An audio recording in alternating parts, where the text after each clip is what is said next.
então, tenho a satisfação de apresentar a professora e pedagoga Ingrid dos Santos Ribeiro. A Ingrid é pedagoga, especialista em psicopedagogia, educação especial e neuropsicologia. E ela também é mestranda em educação pela UFPR. Ela é cofundadora do Vivamente, Centro Integrado de Desenvolvimento. Atua na avaliação e intervenção psicopedagógica com crianças, adolescentes e adultos, com ênfase em altas habilidades e superdotação. E desenvolve assessoria para escolas e famílias. Então, com vocês, a Ingrid.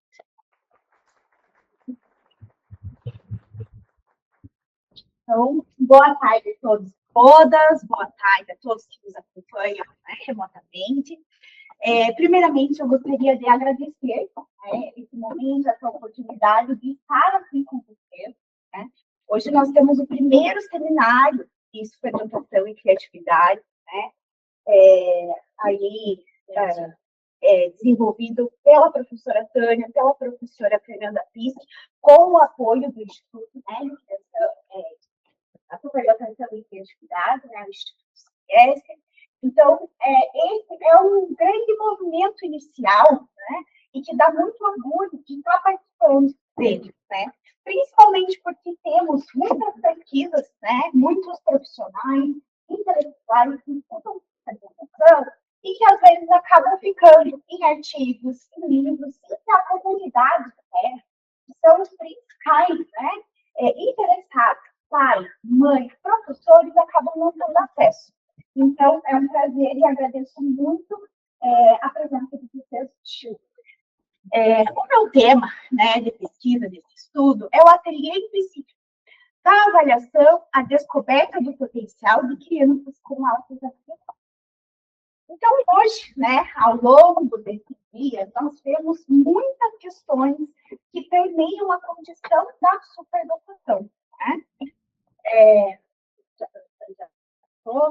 Então, problemas temos vários. Né? Então, a gente tem mitos que percorrem aí pela Comissão da Universidade, a gente tem questões que limitam o acesso e oportunidade do desenvolvimento da criatividade, temos lacunas também em relação à questão da formação dos professores. Então, temos várias questões, né? Mas também vimos que temos muito teórico, muita pesquisa, muita gente comprometida em entender o que é altas habilidades de superdotação.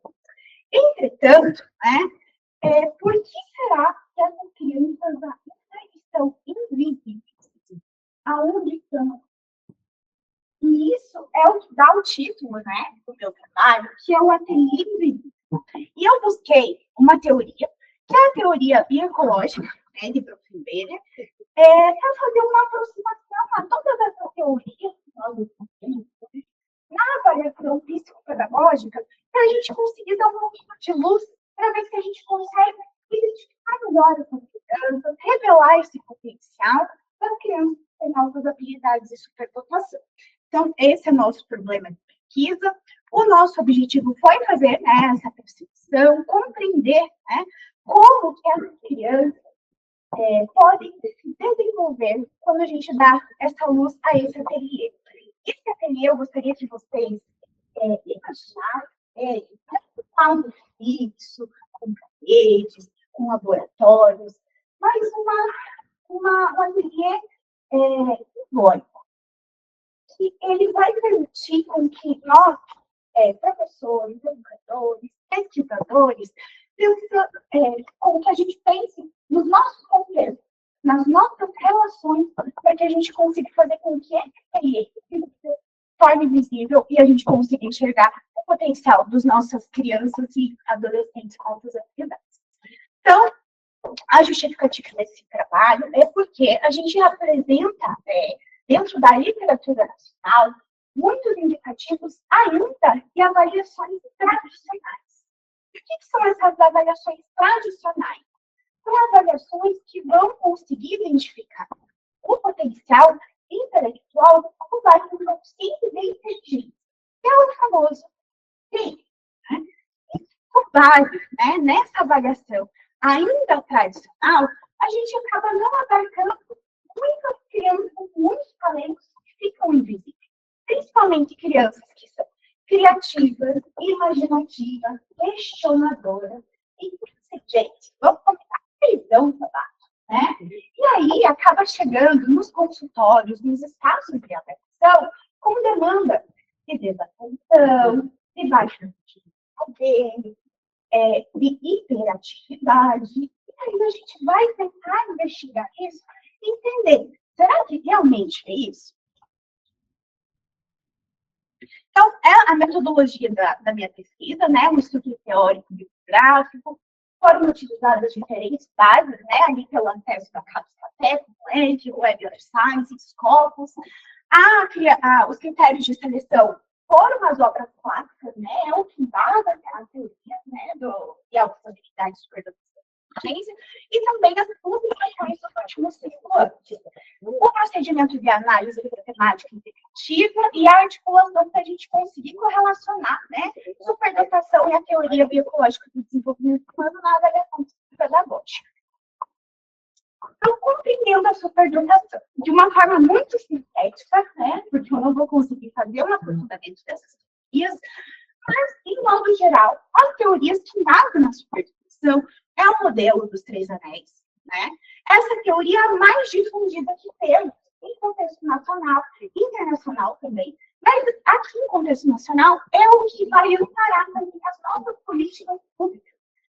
A partir de 2007, onde a gente teve acesso aos cadernos, né, construindo as práticas para o atendimento de certificação para a escola, para a identificação, para a família, foi baseada dentro desses modelos, do modelo dos 3 anéis. Depois disso, nós temos, né, a Lee Gardner, que vem com as inteligências múltiplas. Né? Então, o Renzulli já entendeu que a superdotação já não era assim. Né? Então, a partir da década de 70, que começou esse movimento, esse entendimento, e aí o Gardner veio para complementar isso, para não é só a inteligência linguística, não é só a inteligência lógico-matemática, e são as inteligências que são muito valiosas no âmbito escolar, no âmbito acadêmico, inclusive nos testes, né, que acabam valorizando. Então, ele trouxe, né, essa percepção mais ampla de inteligência. E Steinberg, com a teoria triárquica, também veio para contribuir com isso. De inteligência, não é só a inteligência analítica, que é a inteligência que é valorizada no tempo acadêmico também, né?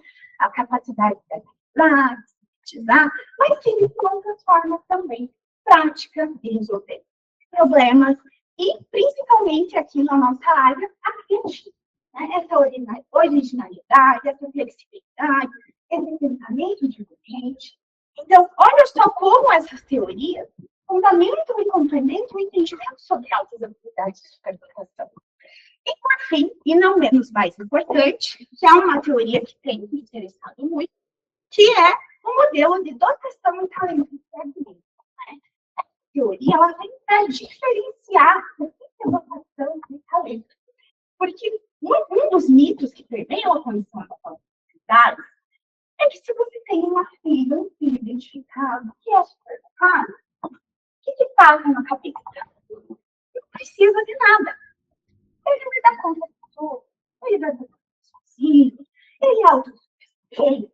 Para que eu vou investir, né, tempo, formação continuada, atendimento específico, né, especializado para criança? Não precisa. E nessa teoria, a gente consegue também entender que a dotação, né, esse potencial, ele precisa de catalisadores. E esses catalisadores podem ser os catalisadores interpessoais, né, que é essa motivação, esse comprometimento, esse interesse, né, essa abolição, e os fatores ambientais que vão favorecer e propiciar isso também, né? Então, para a gente ter uma habilidade acima da média, um comprometimento alto também com essa tarefa, e ter criatividade, a gente precisa ter um catalisador ideal. Senão a gente não vai conseguir. Ou seja, altas habilidades de superdotação não é sinônimo de sucesso. Se a gente colocar como responsabilidade somente da criança desenvolver esse potencial, como, a que custo, né? Essa criança vai conseguir fazer isso sem todo esse apoio. Então, vejamos, temos um arcabouço teórico imenso, né? Ainda assim, um estudo de Sims e Sims de 2025 identificou 70 critérios na literatura científica. Ou seja, alta visibilidade é um conceito multidimensional. Então, como que eu vou avaliar uma criança só com base no coeficiente de inteligência? Né? Então, a gente precisa entender que, apesar de ter literaturas que trazem que pessoas superdotadas foram descritas como confiantes, autossuficientes, que também podem ser consideradas como solitárias, como inseguras, e essa condição, né, essa contradição de indicadores, revela para nós a complexidade que é a capacidade, né? Nesse sentido, ela não pode ser reduzida, mas reconhecida por diferentes manifestações da sua criatividade, das habilidades práticas, e que elas também sejam vinculadas, e não ao acaso, como Gardner traz, né? E além de tudo isso, e não menos importante, né, a nossa pesquisadora da manhã, a professora Paula, né, trouxe também a questão da dimensão socioemocional, e que a gente não pode deixar de dar um ênfase, né, em todas essas questões.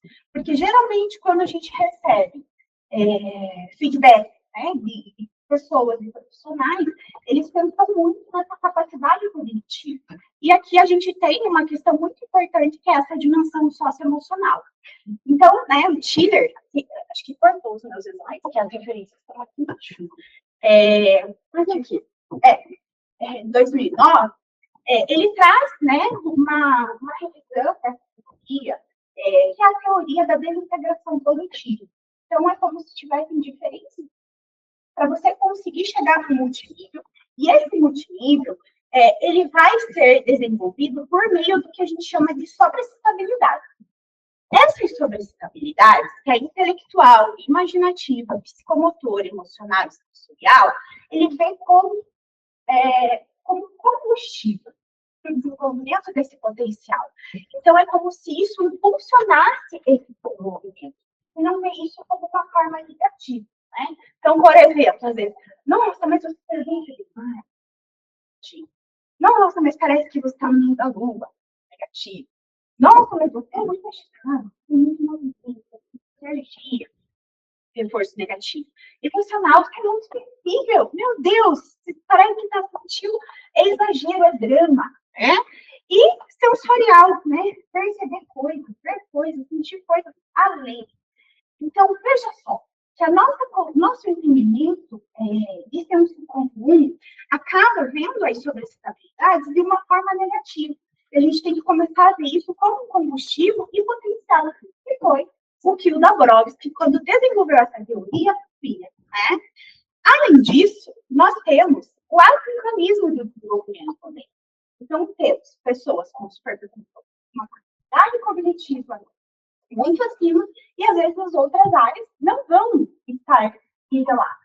Principalmente o emocional e o psicomotor, né? Então, eu e a Cris, a gente trabalha juntos na avaliação, e a gente vê crianças, né, que já leem, mas por conta do desenvolvimento não consegue escrever.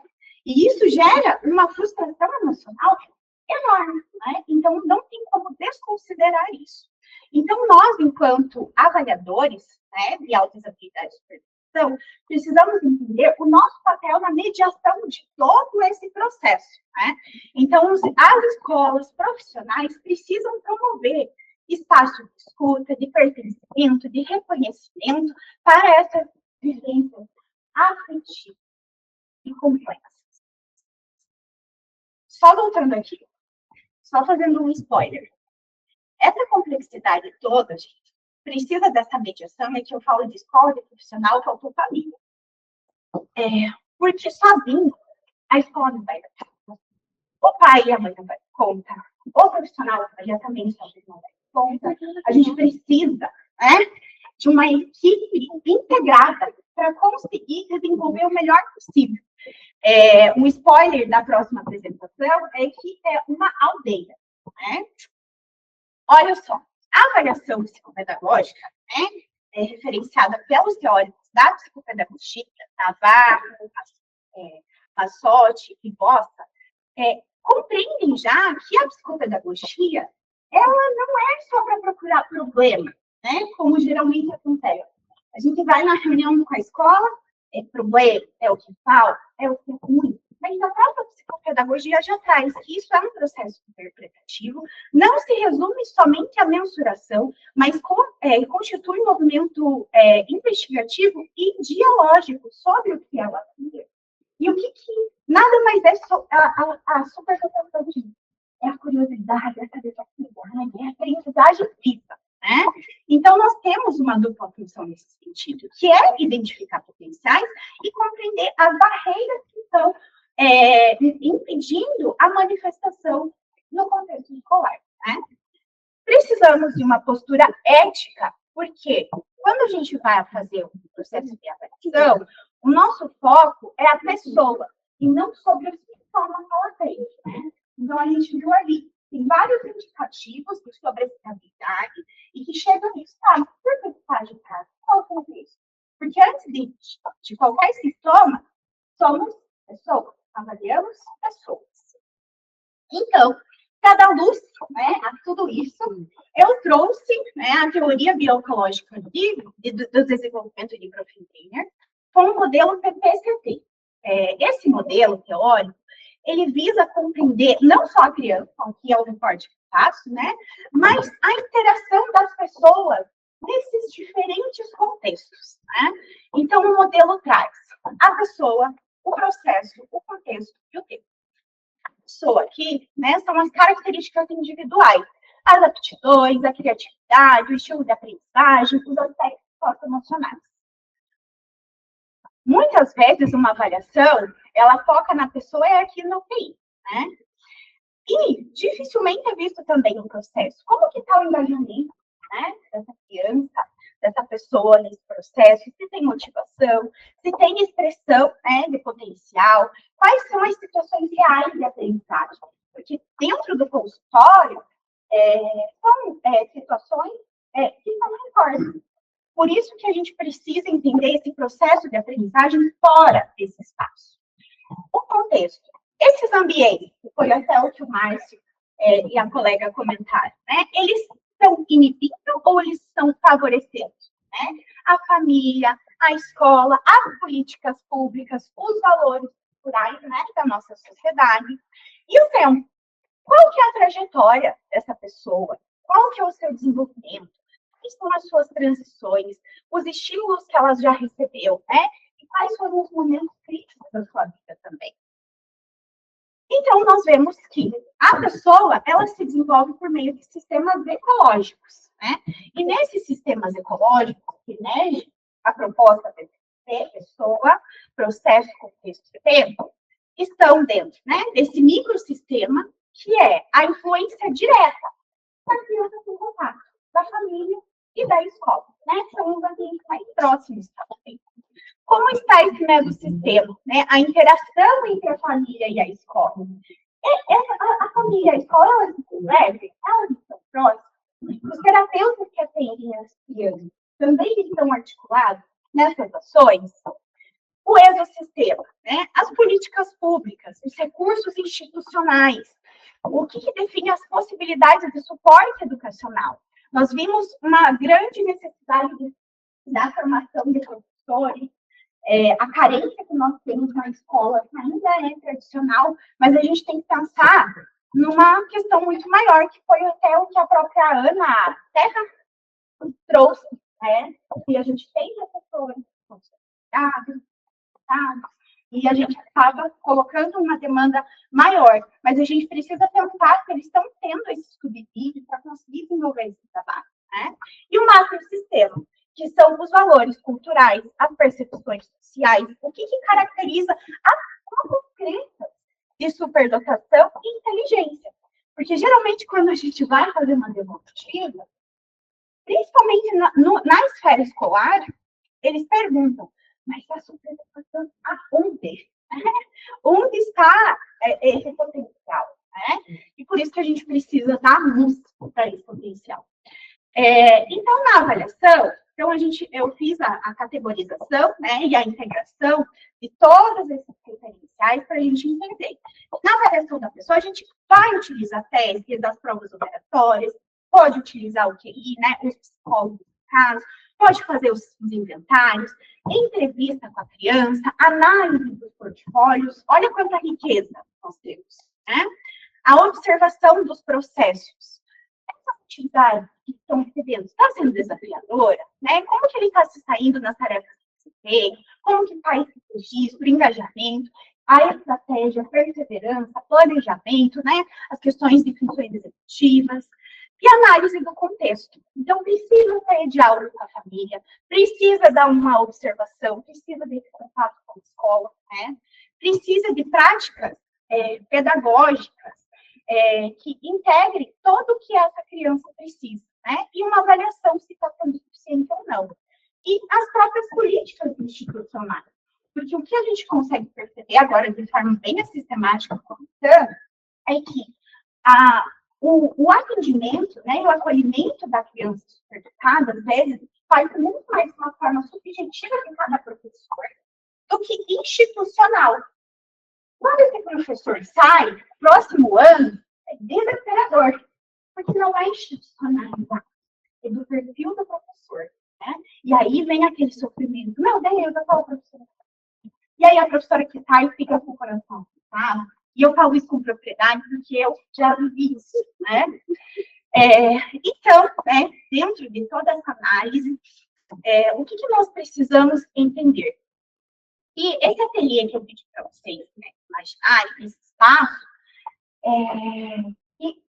que ele se torne visível a essa latência. Né? A avaliação, gente, não é o final, ela é o começo. Mas é como se a gente conseguisse já entregar para essa criança um pincel de tela, ou seja, recursos, para ela desenvolver a sua criatividade, para ela conseguir mostrar quem ela é verdadeiramente, só que num espaço que é seguro. Porque se não for num espaço seguro, vai vir só o que eu falei antes, né? Então, por isso que é importante a gente entender que o potencial, ele não vai surgir do nada. Ele precisa dessas interações e das oportunidades, e principalmente afeto que envolva a criança. Né? Ela precisa se sentir acolhida, e não só como, aquela sabichona. Né? Então, precisa dessa sensibilidade.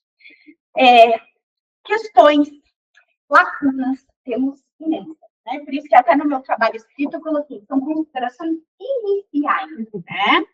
Para os profissionais, a prática precisa ser menos centrada em instrumentos e mais pessoa, observação, as sutilezas, e ver a criança na sua integralidade. Né? Os recursos, os testes, as ferramentas, elas são ferramentas. Elas não podem resumir uma avaliação. Para pesquisadores, nós precisamos colocar isso em prática de uma forma empírica, né? Para a gente conseguir analisar e ver se realmente toda essa avaliação, se realmente ela se diferencia de uma avaliação que é só QI. Precisamos entender, né, esses processos profissionais, as condições ambientais e como que isso interage no seu desenvolvimento. E para educadores, né, a avaliação como novas narrativas, novas aprendizagens, potenciais, formas possíveis de existir no mundo. E a gente entender toda essa complexidade. Né? Então, a gente percebe que avaliar as habilidades de superdotação é complexo. Então, a gente precisa ter um entendimento profundo. Por quê? Potencial também é contexto. Se não tiver o potencial, se não tiver contexto, não vai adiantar de nada. Avaliar é compreender. Então, para você entender, você precisa fazer uma avaliação. E a superdotação, ela exige da gente sensibilidade. Porque são pessoas que, para a gente trabalhar com isso, nós precisamos disso também. E eu deixo aqui o meu muito obrigada.